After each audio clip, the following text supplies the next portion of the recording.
I don't need no go down, I'm ready.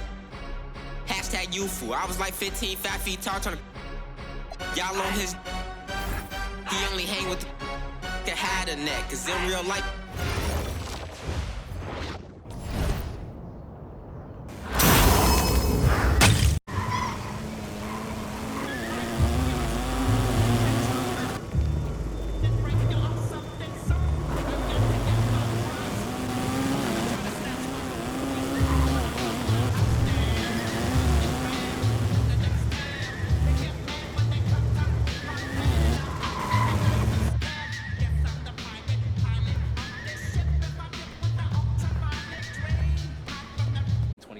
Season, KD's first season as a Warrior. Right now we have the base roster. What we need to do is switch out the two players.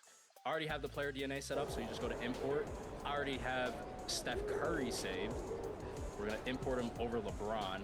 As you can see, I already have him set up with a number 23, which is something that, you know, I think is pretty cool. He's now on the Cavaliers.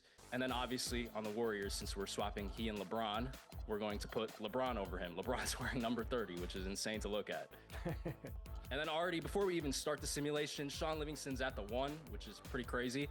Obviously, the main pull, though, KD and LeBron in the front court, which is insane. Draymond Green's at the 5.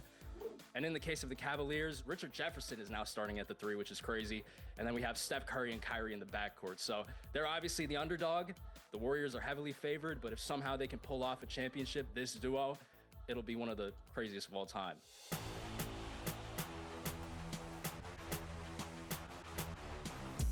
All right, so we just simulated the season. Med, break down what happens when we switch LeBron James and Stephen Curry on other teams. One of the first things that, before we even get into that, Russell Westbrook wins the MVP. That's pretty crazy. So neither Steph or LeBron won the MVP. And then if we look at the standings, the Warriors, 66-16, number 1 seed. No surprises there, really. And the Cavaliers were 58-24 with their small backcourt. So still pretty good. They are below the Raptors, which will be interesting if they do cross paths. Are we going to have like a LeBronto situation, but with Curry, or is DeMar DeRozan and Kyle Lowry, are they finally going to get past the Cavs? These are if the Raptors do get past the Cavaliers, it's something that I would definitely mention.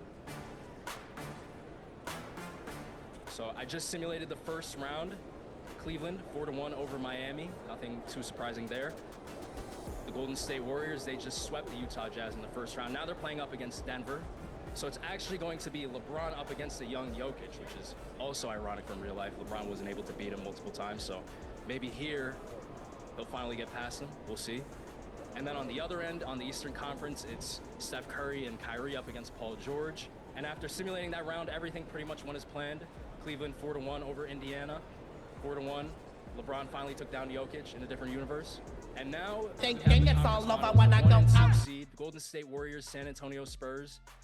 Tony Parker, Danny Green, Kawhi Leonard, LaMarcus Aldridge, Pau Gasol up against that Warriors super team. And then the Raptors, we predicted it, they're up against the Cavs, so we'll see if DeMar and Lowry can get past them for once.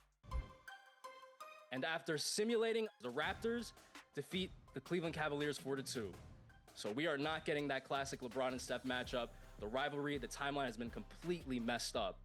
And there's no guarantee that LeBron even makes it to the finals because he's down 3-2. All right, Ned, so my question for you is, at what point during these simulations do you jump in and kind of watch the game play out past the simulation menu? I usually try to go for games 5, 6, or 7. Okay. Because those are really when the series, it either shifts in game 5 or in 6 and 7, somebody could win, somebody could be extending the series. So I'll watch the ending and commentate over it. And for game 7, Golden State Warriors, they're going to pull through. So LeBron and KD made the 3-2 comeback. They're heading to the finals up against Toronto. And now we're going to see if LeBronto holds up in a different uniform on a different coast. That is a scary duo to think about. Usually in the finals, I like to simcast every single game. For here now, I'm just going to go one game at a time, simulating through. So the Warriors do take game 1. The Warriors also take game 2. So right now they're on a hot streak. And they also take game 3. 3-0 lead. DeMar and Lowry, it's looking a little rough right now. Before we continue, I just want to say they did blow a 3-1 series lead in the finals. So nothing's safe, but let's see what happens. I've seen 3-0 leads be blown before, so anything can happen. And usually 2 on elimination games, even if it's 3-0, I'll like to go into the simcast and then I'll get the championship ceremony if it were to happen. If they're gonna win, if Golden State wins this one, which it looks like they're pulling away, they're up by 15 in the fourth quarter, they'll be raising the trophy in Toronto. All right, 30 seconds. It's a close game. Med, take over. What's going on here?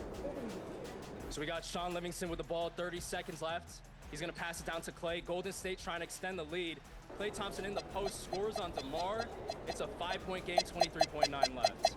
Toronto's gonna need a miracle. 7 seconds left. Over to Terrence Ross, pump fake, contested three.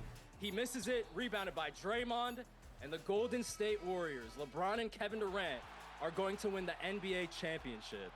Man, that's crazy. That's crazy. So there you have it. Once again in Miami.